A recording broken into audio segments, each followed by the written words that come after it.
muchos que se ponen el saco unitalla de traidores a la patria por lo que escriben, por lo que dicen, por lo que están esparciendo, Ricardo Sevilla. Así es, y es que lamentablemente son legión y efectivamente les podría quedar muy bien el saco, porque la doctora Claudia Sheinbaum es experta, yo diría que es una sastre tremenda, porque da este mensaje a los conservadores. Y mira, Vicente, los conservadores quisieran que regresáramos al siglo XIX, estos personajes que no se cansan de mirar hacia el pasado, muy nostálgicos, pensando en aquella mentira de que todo tiempo pasado fue mejor. Yo no estoy dispuesto a creer eso. Ay, es que todo tiempo pasado fue mejor. No, no, no. No es así, no es verdad.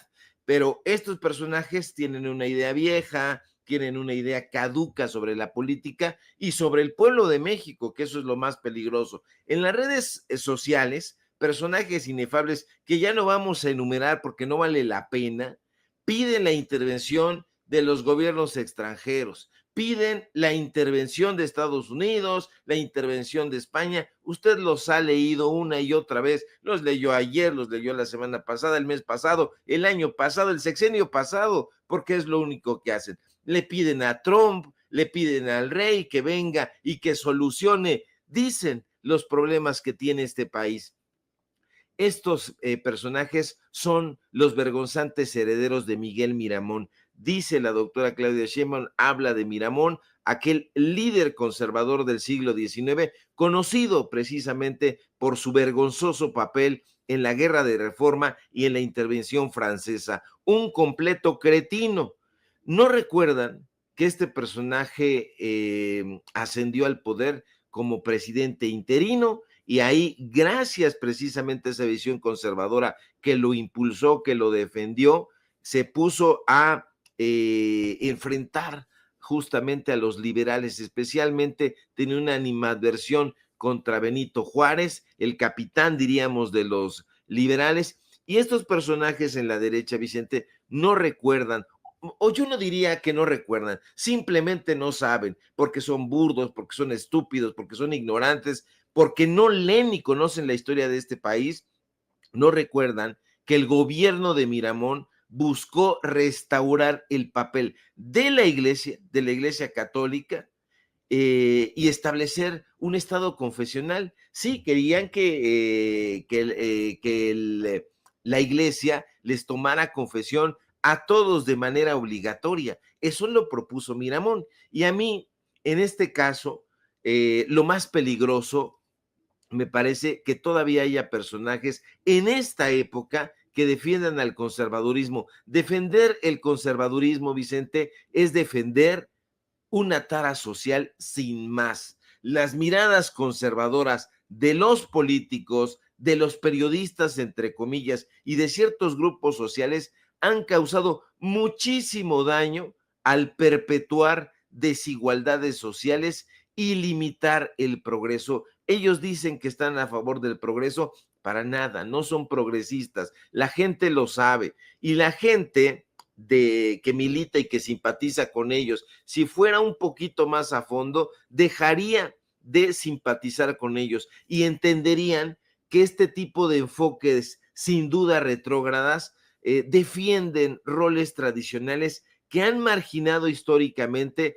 a ciertos grupos en nuestro país. Ya lo hemos visto, el conservadurismo una y otra vez se opone a las reformas educativas, se opone a las reformas sociales. ¿Qué es lo que hacen? Intentar favorecer a un orden social rígido, el famoso statu quo que ignora las necesidades contemporáneas. Vivimos, aunque ellos no lo quieran ver de esa manera, en el México contemporáneo y no lo entienden, no lo van a entender porque son cerriles y además porque el conservadurismo, Vicente, viene de la mano de los privilegios, viene de la mano de una visión elitista, de una visión de castas.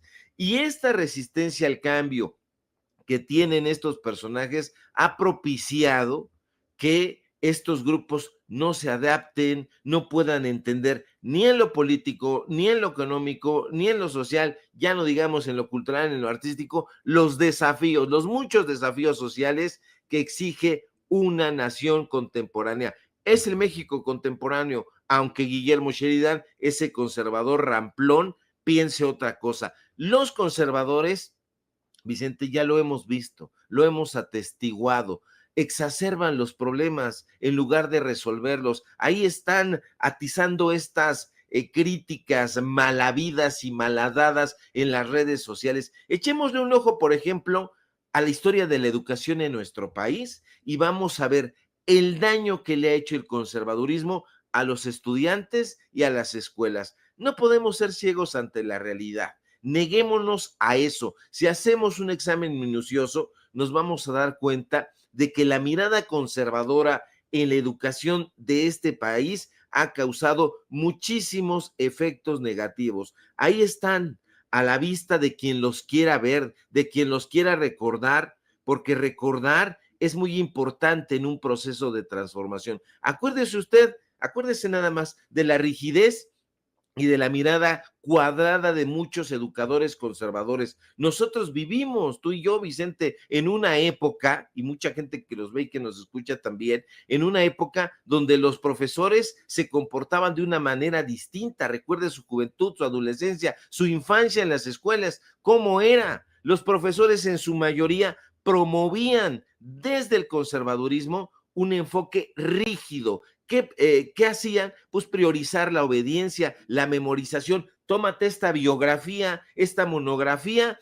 te paras ahí, la recitas. Y eso hacían, priorizaban la obediencia. Siéntate, cállate. Oye, estoy en desacuerdo con eso, profesor, te callas. Memoriza y listo. Eso limitaba el desarrollo del pensamiento crítico y de la creatividad, porque usted no lo va a creer. Pero aquí mismo, en esta calle, en este barrio, lamentablemente hay todavía miradas conservadoras que todavía enfrentan esas secuelas justo por esa formación, porque hay muchos personajes que se formaron bajo aquel enfoque conservador y tienen un pensamiento burdo y retrógrada, y eso tiene una razón de ser. ¿Cuál es esa triste razón de ser? La mirada conservadora, como es vieja, como es ajada, pretende que se excluyan temas contemporáneos en la mesa de la discusión. ¿Qué temas son los contemporáneos? La diversidad sexual, los derechos humanos, la crítica, y eso, al oponerse a ello, van perpetuando pues una serie de desigualdades, de segregación escolar. Eso es muy terrible, la segregación escolar. Hoy podemos ejercer la crítica en todos los lugares de este país, en todos, en cualquier localidad, en cualquier municipio, en cualquier regiduría, en cualquier calle, en cualquier avenida. Antes eso no se podía hacer porque la educación servía a las élites conservadoras y tenía la educación centralizada y luchaban a brazo partido. Bueno, no luchaban porque estaban aplastados a dos nalgas en sus oficinas, pero se afanaban porque esa visión centralizada y conservadora continuara. Ellos buscaban y siempre han buscado el centralismo, y eso también tiene una razón, una sin razón de ser, porque la centralización del control educativo, ¿qué es lo que hace? Inhibe la autonomía de los estudiantes, de los docentes, y levanta, erige una muralla en la participación de la comunidad educativa. ¿Qué es lo que hace eso? Favorece un sistema, nuevamente, insisto, de castas, de élites. Y eso es lo que no quieren volver, es lo que no quieren ver los conservadores.